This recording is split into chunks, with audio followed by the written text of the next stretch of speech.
Gazipur metropolitan police commissioner doctor Nazmul Kabir Khan বলেছেন, জুলাই আগস্টের আগে যে পুলিশ ছিল, দুঃখের সঙ্গে বলতে হয়, সে পুলিশ একজন আরেকজনের জন্য উপকারের মধ্যে ছিল। সেই পুলিশ জনগণের উপকার তো দূরের কথা, অপরাধীদের সঙ্গে বন্ধুত্ব করেছিল। তখন পুলিশ ছিল না, পুলিশ লীগ ছিল। ডক্টর নাজমুল করিম খান বলেন, জুলাই আগস্টের আগে গায়েবী মামলার মাধ্যমে মানুষকে হয়রানি করা হয়েছে, পুলিশ নির্বিচারে গুলি করেছে, মানুষকে হত্যা করেছে, অতিরিক্ত বল প্রয়োগ করেছে। যারা এটি করেছেন তারা ঘৃণ্যতম অপরাধ করেছেন।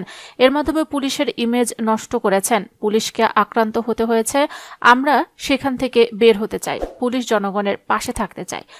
তিনি আরও বলেন, জুলাই আগস্টের আগের পুলিশ আর বর্তমান পুলিশ ভিন্ন পুলিশ। এটি আমি প্রমাণ করে যাব।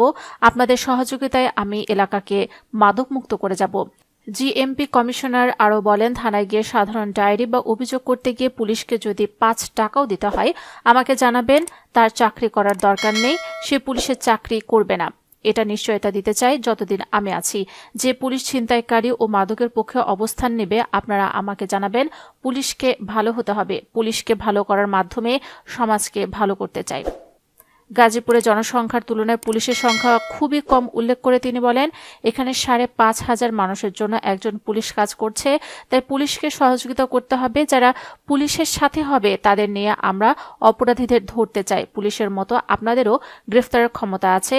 জনগণকে এটা আইনিভাবে দেওয়া হয়েছে। যদি কোনো মাদক ব্যবসায়ী দেখতে পান তাহলে তাকে ধরুন, পুলিশ এসে তাকে নিয়ে যাবে। সভায় বিশেষ অতিথির বক্তব্য রাখেন জিএমপির অতিরিক্ত police commissioner Mohammad Jahidul Islam, DC crime Riazuddin Ahmed, DC traffic Ibrahim Khan, BNP নেতা হানাম মিয়া হান্নু, মুফাজ্জল হোসেন, সাইফুল ইসলাম টুটুল, সমন্বয়ক ইসহাক টিপু, সাদেকুজ্জামান, সদর থানার ওসি আরিফুর রহমান প্রমুখ।